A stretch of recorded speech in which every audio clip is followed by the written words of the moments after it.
ஹல்லேலூயா. கர்த்தரும் உலக ரட்சகருமான இயேசு கிறிஸ்தன் நாமத்தினாலே உங்கள் யாவரையும் வாழ்த்தி வரவிருக்கிறோம். பிரியமானவர்களே, சௌக்கியமாக இருக்கிறீங்களா? இந்த நாளிலும் கூட நம்மை சந்தித்து கொள்ளும்படியாக தேவன் கிருபை செய்திருக்கிறார். கிருபை செய்த தேவனுக்கு கோடான கோடி கோடி கோடி கோடி நன்றி செலுத்துகிறேன். நம் நிற்பதும் நிர்மூலமாகாமல் இருப்பது தேவனுடைய கிருபையே. ஏன்னா இந்த வருஷம் தொடங்கி 8 மாதம் நம்மளை கர்த்தர் ஒரு தாயைப் போல ஆட்சி தேற்றி, ஒரு தகப்பனைப் போல எவ்வளவாய் நம்மை தீங்குகளுக்கு விலக்கி தூக்கி சுமந்து வந்தார். ஹல்லேலூயா. அவர் நல்லவர் தானே. அவர் கிருபை இன்றும் உள்ளது தானே. அவருடைய கிருபை என்றும் உள்ளது, இன்றும் உள்ளது, என்றும் உள்ளது, இன்றும் உள்ளது, என்றும் உள்ளது. ஹல்லேலூயா.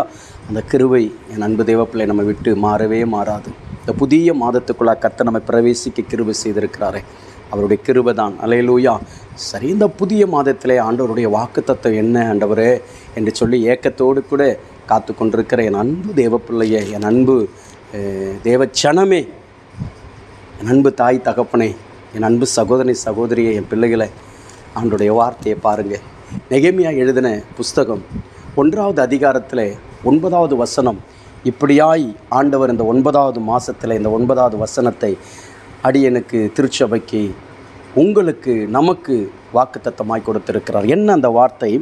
நீங்கள் என்னிடத்தில் திரும்பி என் கற்பனைகளை கைக்கொண்டு அவைகளின்படி செய்வீர்களானால் உங்களிலே தள்ளுண்டு போனவர்கள் வானத்தின் கடையாந்தரத்தில் இருந்தாலும் நான் அங்கே இருந்து அவர்களை சேர்த்து என் நாமம் விளங்கும்படி நான் தெரிந்து கொண்ட ஸ்தலத்துக்கு அவர்களை கொண்டு வருவேன் என்றும் தேவரீர் உம்முடைய தாசனாகிய மோசேக்கு கட்டளையிட்ட வார்த்தையை நினைத்தருளும் என்று சொல்லி நெகேமியா என் அன்பு தேவப்பிள்ளையே தேவனோடு கூட விண்ணப்பிக்கிறதை பார்க்கிறோம். இந்த விண்ணப்பமானது என் அன்பு தேவப்பிள்ளையே எதற்காக? தன்னுடைய தேசத்தினுடைய அலங்கம் எருசலேம் இடிக்கப்பட்டு போயிற்று, தீக்கரையை ஆக்கி போட்டு விட்டார்கள். என்னுடைய தேசத்தினுடைய அலங்கம் கட்டப்பட வேண்டும் என்பதற்காக, ராஜாவுடைய கண்களில் தயவு கிடைக்க வேண்டும் என்பதற்காக முன்னோருடைய வாக்குத்தத்தங்களை நினைவு கூர்ந்து இங்கே ஜெபிக்கிறதை நாம் பார்க்கிறோம். இன்றைக்கு கூட நீங்கள் என் அன்பு தேவப்பிள்ளையே அநேக ஜெபங்களை ஏறெடுத்து கொண்டு வந்திருக்கலாம். 8 மாதம் முடிந்து 9வது மாதம் வந்துருச்சு, இன்னும் என்னுடைய ஜெபத்துக்கு பதில் வரலைன்னு சொல்லி கர்த்தர் சொல்லுகிறார். வாக்குத்தத்தங்களை நினைவு கூறுகிற தேவன் உன்னை நான் நினைவு கூறாமல் போவேனா? நெகேமியா அதை தான் சொல்கிறாரு. அந்த வாக்குகளை நினைவு கூறுங்க ஆண்டவரேன்னு சொல்கிறாரு. மோசேக்கு கொடுத்த வாக்குத்தத்தத்தை நினைவு கூறு. என்ன?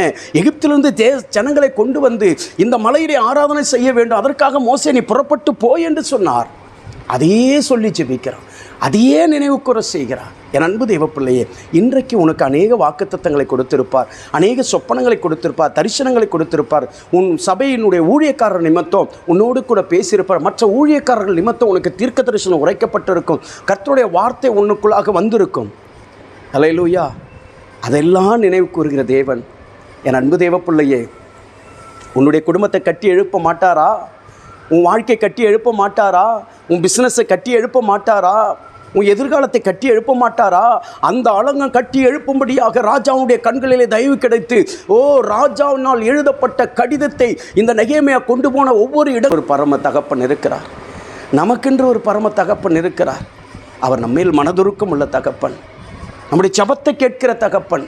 மாம்சமான யாவரும் அவரிடத்தில் வருவார்கள். அப்படி வர வைக்கிற தேவன் உன் காரியத்தை வர வைக்க மாட்டாரா? தூரத்திலிருந்து வானபரிந்தும் இருக்கிற, மறைமுகமாக இருக்கிற, தொலைந்து போன, இடறி போன, உன்னை விட்டு தூரம் போன உன் பிள்ளைகள் உன்னிடத்தில் வரமாட்டார்களா? வருவார்கள், நிச்சயம் வருவார்கள், நிச்சயம் வருவார்கள். வந்து உன் பந்தியை சுற்றில ஒலிவு மர கன்றுகளைப் போல இருப்பார்கள். உன் தேவன் உன்னோடு கூட இருக்கிறார், உன் கூட பேசி கொண்டிருக்கிறார். நெகேமியுடைய ஜெபத்துக்கு பதில் கொடுத்த தேவாதி தேவன், ராஜாதி ராஜா இன்றைக்கி உனக்கு பதில் கொடுக்கிறார். அலங்கம் கட்டி முடிக்கப்பட்டது, 52 நாட்களுக்குள்ளாக கட்டி முடிக்கப்பட்டது. இன்றைக்கு தீர்க்க தரிசனமாக சொல்லுகிறேன், இது ஃபர்ஸ்ட் டே. இன்னும் 51 நாட்களுக்குள்ளாக உன்னுடைய விண்ணப்பம் ஆண்டவர் கேட்டு உன் விண்ணப்பத்தினுடைய காரியங்களை கட்டி எழுப்பி கர்த்தர் உன் வாழ்க்கையில் அற்புதங்களை செய்ய போதுமானவர். எழுதி வைத்துக் கொள்ளுங்கள். கர்த்தர் பெரியவர். ஜெபிப்போமா?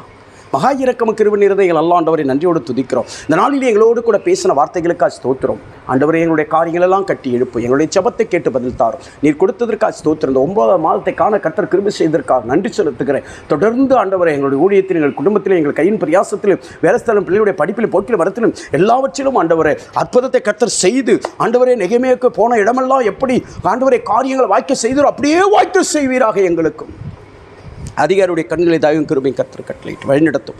ஆசீர்வதிங்கப்பா, பலப்படுத்துங்க. நாளில் பிறந்தநாள் திருமணங்கள் கொண்டாடுகிற ஒவ்வொரு அன்பு பிள்ளைகளுக்கு ஆட்சேபிக்கிற ஒவ்வொரு அன்பு பிள்ளைகளும் பிதா குமார பரிசுத்தாவின் நாமத்தில் நான் வாழ்த்தி ஆசீர்வதித்து நான் ஜெபிக்கிற முடியும். ஆசீர்வாதத்தின் கரம் கூட இருக்கட்டும். பெரிய காரியத்தை செய்யுங்க. ஒரு ஊழியர்களுக்காக, சபைகளுக்காக, சபை மக்களுக்கு ஆட்சேபிக்கிற ஒவ்வொருடைய விண்ணப்பத்தையும் கேட்டு கர்த்தர் சபையை கட்டி எழுப்புவீராக, குடும்பங்களை கட்டி எழுப்பும். இயேசுவின் நாமத்தில் ஒப்பு கொடுத்தார் ஜெபிக்கிறேன் நல்ல பிதாவே, ஆமென். அல்லேலூயா. கர்த்தர் நம்மை ஆசீர்வதிப்பாராக. ஆமென். கர்த்தருடைய நாமத்துக்கு ஸ்தோத்திரம்.